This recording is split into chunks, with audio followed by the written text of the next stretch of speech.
네, 이달의 달달한 10분 전략 출발합니다. 10분 동안 달달한 전략 챙겨드리는 시간이고요. 오늘은 조금 더 많이 챙겨드리도록 하겠습니다. MTNW 이달해 어드바이저와 함께합니다. 위원님 안녕하세요. 네, 안녕하세요. 반갑습니다. 네, 반갑습니다. 오늘장 달달한 공략 포인트 먼저 확인하고 가시죠. 자, 오늘의 포인트는요. CPI 낙관론 확산돼 페드의 컨센서스는 부합이답니다. 정말 지금 CPI 발표만 앞두고 증시가 눈치 보기 장세가 펼쳐지는 것 같은데 우리의 기대대로 CPI가 예상보다 낮게 나온다면 증시가 환호할 테지만 연준의 말처럼 컨센서스에 부합한다면 증시가 또 어떻게 반응할지는 지켜봐야 할 것 같은데 제가 오프닝에서 위원님 기대는 기대일 뿐이라는 말을 했거든요. 어떻게 될지 정말 궁금한데 시장에 대해서 CPI 발표에 따라 어떤 방향이 또 나올지 궁금합니다. 그 부분 해석해 주시죠. 네, 우리 앵커님의 말씀처럼 그 뉴욕 3대 지수 CPI 발표를 앞두고 계속해서 이렇게 낙관론이 확산되고 있는 모습이 나타나고 있죠. 12월 CPI 지수의 둔화 기대감과 또 너무 낮은 예측치에 대한 우려, 또 그리고 경기 둔화와 실적 우려감이 공존하는 이러한 가운데 나스닥은 1.6% 상승 마감했고 또 이례적으로 공포지수도 동반 상승하면서 2.48% 상승 마감을 했습니다. 자, 전일 수전 콜린스 보스턴 패드 총재는 뉴욕타임즈와 인터뷰에서 이런 얘기를 했어요. 자신은 2월 FOMC에서 25bp 인상의 무게를 두고 있다. 이렇게 말을 하면서 연내 금리는 5% 조금 넘는 수준을 선호하고 3번에 걸쳐서 올린 뒤에 연말까지 유지할 것이다. 이렇게 밝혔습니다. 자, 시장의 기대에도 불구하고 연준 위원들의 컨센서스는 일관되게 나오고 있는 상황이죠. 자, 월가의 의견 또한 일시적인 반등이라는 의견과 또 저점을 통과했다는 의견이 팽팽히 맞서고 있어서 투자자들의 혼란은 가중되고 있는 이러한 모습입니다. 자, 국내 지수 상황 보시면요. 자, 국내 증시는 미국 증시의 상승에도 불구하고 옵션 만기일의 영향이죠. 굉장히 지지부진한 모습을 나타내고 있습니다. 자, 금융 투자의 매도 지역에서 구해진 그 외국인들의 포지션상 추가적인 상승은 좀 부담스러운 상황이다라고 볼 수가 있겠고요. 자, 오늘 밤 미국 소비자 물가 지수 발표로 인해서 내일 시장은 어느 방향으로든 큰 변동성이 나올 수 있는 상황이기 때문에 좀 투자의 주의가 필요한 시점이다라고 말씀을 드리겠습니다. 그리고 국내 테마 동향 좀 살펴보도록 할게요. 자, 차트 보시면서 말씀을 드리겠습니다. 자, 은행권의 생체 인증 의무화 소식에 전일 시간에서 SDA가 상한가로 강한 모습을 보여주었는데 이러한 보안 관련 섹터가 오늘도 강한 흐름 보여주는데요. 수산 INT가 오늘은 대장으로 이렇게 상한가에 안착하는 모습이 나타났고요. 그리고 뒤를 이어서 KCS라든지 SGA 솔루션즈가 그 뒤를 따르고 있습니다. 또한 그 미국의 사상 최대 규모의 태양광 투자 소식이 나왔죠. 그래서 태양광 관련주들이 강세 흐름을 보여주고 있는데요. 특히 조지아주에서 공장을 가동 중인 하나솔루션의 직접적인 수혜가 예상되는 가운데 또 하나솔루션 우선주를 대장으로 또 SDN 그리고 CS 윈드, CS 베어링 이러한 종목들이 신재생 관련주로 좋은 흐름을 나타내고 있습니다. 자, 그 외에 또 테슬라의 텍사스 공장 1조 투자 소식이 나왔죠. 그래서 관련주로 부각된 센트럴 모텍이 강한 흐름을 형성하고 있는데 테마를 형성하지는 못하고 있는 이러한 모습입니다. 자, 다소 위축된 장 분위기를 반영하듯 CN 플러스라든지 베트남 개발 그리고 한국 테크놀로지와 같은 이러한 동전주들이 테마를 형성하면서 강한 흐름을 나타내고 있지만 개인 투자자분들이 접근할 수 있는 영역은 아닌 것으로 보여집니다. 그리고 마지막으로 테마 하나만 더 보고 갈게요. 자, 전기차 등에 쓰이는 리튬 이온전지의 핵심 소재, 이 리튬이 바로 미래 유망자원으로 손꼽히고 있는 광물 중에 하나죠. 자, 국내 광산 6곳에서 리튬이 있는 것으로 확인되면서 리튬 관련주 대장으로 일신석재, 그리고 부대장으로 해인, 그리고 EV 첨단 소재라든지 세노텍이 상승하면서 다시 한번 주목받을 수 있는 테마를 형성하고 있다라고 보여집니다.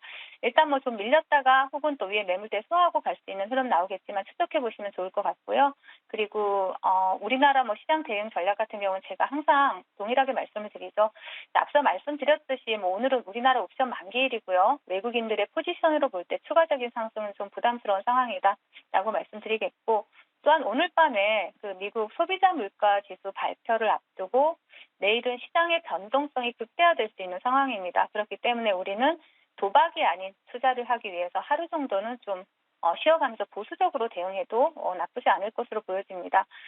정말 인플레이션이 잡히고 경기 침체 우려에서 벗어나서 연착륙을 나타내는 지표들이 시장에서 나올 때 조금 더 비싸게 매수하더라도 안전하게 매매하는 것이 현명한 투자라고 생각을 합니다. 그래서 이러한 부분 잊지 마시고 잘 기억하셨다가 대응 잘 하시길 부탁드리겠습니다. 네, 오늘장 달달한 공략 포인트를 통해서 시장에 어떻게 대응해야 할지 살펴봤습니다. 그렇다면 오후장에 공략해 볼 만한 섹터는 어떤 쪽일까요? 지금 바로 확인하시죠. 자, 오늘장 달달한 공략 섹터는 폐배터리 관련주입니다. 지금 시장에서 태양광, 신재생에 집중할 때 위원님께서는 폐배터리를 골라주셨는데 나스닥 이 기술주들의 회복세에 이어서 테슬라에 대한 이 반등이 나와서 그런 건지 사실 폐배터리 관련주들은요, 위원님 산업이 성장할 때를 봤을 때 좀 길게 봐야 하는 쪽이잖아요. 이쪽 섹터를 골라주신 이유가 있을까요? 네. 폐배터리 같은 경우는 굉장히 과거에도 상승 탄력이 상당히 좋았던 종목이고 지금 현재 조정 중에 있는 테마다라고 볼 수가 있겠죠. 하지만 수급이 산발적으로 들어오는 종목들이 있어요. 그래서 그런 종목들 위주로 보시면 될 것 같고 일단은 전기차 배터리 산업의 성장세가 이어지면서 작년 말 국내 2차 전지 기업들은 수요 확대의 수혜를 상당히 누렸죠. 네, 그러나 2차 전지 수요가 증가하는 만큼 수명이 다한 폐배터리 처리 문제가 부각되는 것은 어쩌면 당연한 결과일 수 있습니다. 현재 환경부 지침상 배터리의 경우에는 재활용 의무가 없는 상황이지만요. 이에 대한 정부 차원의 대책 마련이 필요하다 이러한 지적이 나오고 있고요. 또 앞으로 글로벌 폐배터리 시장 규모는 상당히 커집니다. 2025년에는 180억 달러고요. 하나로 추정을 한다면 약 20조 원 정도로 상당히 커질 수 있는 이러한 섹터다라고 보입니다. 자, 그리고 전기차 업계에서는 2030년이면은 누적 폐배터리 배출량이 100만 대를 넘어설 것이다. 이렇게 예측을 하고 있고요. 또 미국이나 유럽 같은 데서도 주요국들이 그 탄소 배출량 규제를 강화하면서 내연기관 자동차 판매 금지 시점을 앞당기고 있죠. 그렇기 때문에 앞으로 폐배터리 물량은 더 늘어날 가능성이 큽니다. 자, 미국의 경우에는 폐배터리 재처리에 대해서 한 90%를 목표로 인프라 구축 정책과 또 기술 개발 지원에 적극적으로 투자를 하고 있고요. 또 유럽의 경우도 보시면 2020년에 발표된 배터리 규제안에 의해서 2024년부터는 모든 배터리에 대해서 탄소 발자국을 명시를 해야 되고요. 자, 새로 제작되는 그 배터리의 경우에는 재활용된 금속을 일정량 포함하도록 이렇게 명시를 했습니다.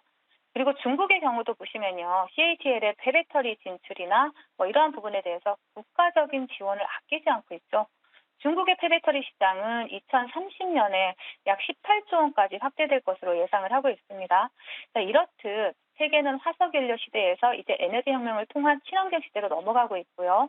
또 미국이나 유럽 그리고 선진국들의 이런 정책 변화 그리고 중동의 또 새로운 도전들이 이를 뒷받침해주고 있다라고 볼 수 있습니다.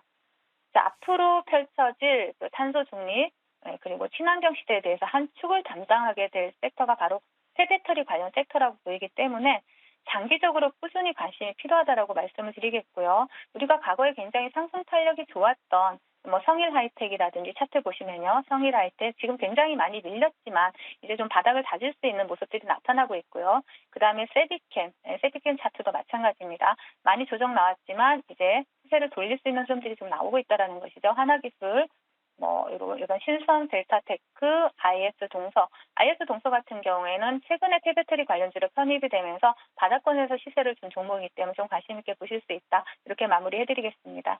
네, 아무래도 전 세계적으로 이 내연기관차의 생산을 줄이려는 노력을 하다 보니까 요즘 길거리에서 전기차 정말 많이 보이거든요. 폐배터리는 그중에 꼭 필요한 기술 중에 하나고 미국의 재처리율이 90%가 목표라고 하니까 눈여겨보면 좋을 듯 싶습니다. 우리 위원님께서 이 섹터를 좀 장기적으로 보자라고 하셨는데 항상 단기적으로 또 슈팅이 잘 나오는 종목들 골라주시잖아요. 폐배터리 섹터 안에서 살펴볼 만한 원픽주 지금 공개해 주시죠. 네, 바로 소니드입니다. 꼭 그 위로 상방으로 쏠 것만 같은 이런 기업명을 가지고 있죠. 자, 소니드가 그 캐나다의 리튬이온 배터리 리사이클링 기업인 리사이클 리코와 리튬이온 배터리 재생 사업을 추진을 합니다. 우선 리튬이온 배터리 리사이클 기술을 갖춘 기업이죠. 리사이클 리코는. 이러한 그 리사이클 리코의 기술력과 또 동사의 역량을 통합해서 한국에서 리튬이온 배터리 리사이클링 사업을 본격적으로 추진하겠다라고 밝혔고요. 또한 자회사인 그 소니드 로보틱스 같은 경우에는 그 사족 보행 로봇 판매 계약을 맺기도 했고 또 다목적 상용화 로봇 개발을 위한 MOU를 또 체결을 했습니다. 고스트 로보틱스 테크놀로지와 함께. 그래서 이러한 부분에 다목적 상용화 로봇 개발 추진에 대한 기대감도 부각이 되고 있는 종목이다라고 볼 수가 있겠습니다. 자, 차트 바로 보시면서 말씀을 드리도록 할게요. 자, 소니드 같은 경우에 최근에 폐배터리 기업으로 편입이 된 종목이고 바닥권에서 상당히 수급이 강하게 들어온 이후에 또 상당히 그 위에서 상단에서 수급이 들어온 이후에 상단에서 조정을 받고 있는 아름다운 조정의 흐름이 나타나고 있죠. 동종목 같은 경우에는 일단 바닥권이 최저 바닥 이 3,000원을 이탈하지 않는다라면 충분히 매수 관점으로 볼 수가 있겠고요. 손절가는 조금 더 짧게 드리겠습니다. 3,500원 손절가 설정해 드릴 테니까 분할 매수로 접근을 하시고요. 그리고 목표가는 일단 1차 목표가 윗골이 많이 달리는 시장이라서 겸손하게 드렸습니다. 네, 4,900원 설정해 드리도록 하겠습니다. 네, 위원님께서 보시는 원픽주는 바로 소니드였습니다. 매수가는 현재가 구간, 목표가는 4,900원, 손절가는 3,500원이고 차트 봤을 때 이틀간의 음봉은 아름다운 조정이다라고 하셨으니까 관심 있게 지켜보시기 바랄게요. 자, 저희 이제 AS 본격적으로 해보겠습니다. 첫 번째 종목은 PJ전자고요. 오늘 아침에 개장하자마자 11%대 슈팅해주고 그 다음에 좀 흘러내리는 그런 구간입니다. 지금 자리에서 대응 어떻게 할까요, 위원님? 네. CJ전자 같은 경우 차트 바로 보면서 말씀드릴게요. 최근에 그 로봇 관련주로 굉장히 강한 시세를 분출하고 있는 종목인데요. CJ전자 같은 경우에는 바닥권의 수급을 강하게 분출하고 지금 최근에 오늘 같은 경우도 마찬가지죠. 최근에 고점을 돌파하지 못하는 흐름이 나오면 여기에서는 수익을 좀 챙겨가시는 게 좋습니다. 그리고 나가서 시가 이탈을 한다라면 다시 한번 충분히 눌러줄 때 매수 관점으로 접근하셔야 하는 그러한 종목이고요. 일단 1차 지지라인은 8,000원 보시면서 분할 매수로 접근 가능하시다. 이렇게 멘트 드리겠습니다. 네, 8,000원 지지하는지 체크하시고 분할 매수하셔도 된다라는 전략입니다. 두 번째 종목은 엔젠바이오고요. 엔젠바이오도 어제 이제 에이스 하려다가 오늘 추가적으로 말씀드릴 텐데 어제 오늘 좀 음봉이 빠졌는데 다시 한번 좀 추가 탄력이 나올 수 있는 자리로 보입니다. 위원님께서 판단해 주시죠. 네, 맞습니다. 엔젠바이오 같은 경우에도요, 굉장히 매출액이 작년에 사상 최대 실적이 나온 기업이고요. 앞으로 뭐 이러한 정밀 진단 플랫폼 전문 기업으로 충분히 두각을 나타낼 수 있는 기업입니다. 자, 차트 보시면서 말씀을 드릴게요. 자, 지금 어제, 오늘, 음봉 그려내고 있지만 사실 추세를 상방으로 가고 있는 이 추세에는 이탈이 없어 보입니다.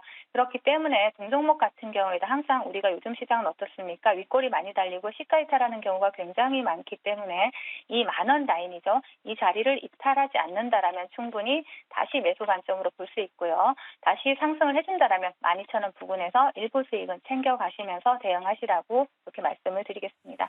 네, 12,000원 구간에서 일부 수익 실현 챙겨가자 전략입니다. 다음 종목 리파인 리뷰해 보도록 할게요. 이 종목은 이제 급등하면서 역배열에서 정배열권으로 좀 들어서는 모습입니다. 장기 이평선 돌파했고요. 앞으로 추가 상승 가능할까요, 위원님? 네, 리파이는 충분히 추가 상승이 가능합니다. 최근에 뭐 부동산 관련 이슈가 시장에서 부각이 되고 있고, 동사 같은 경우에는 최근에 건축왕이나 뭐 빌라왕으로 인해서 시장에 이슈가 부각이 되었던 종목 중에 대표적인 대장주다라고 볼 수가 있습니다. 정체사기 솔루션 1위사로 독점 공급을 하고 있는 기업이고요. 네, 차트 보시면서 말씀을 드릴게요. 자, 바닥권에서 수급이 강하게 들어온 이후에 지금 음봉 그려내고 있지만요. 아직 가야 될 길은 상방으로 보시면 됩니다.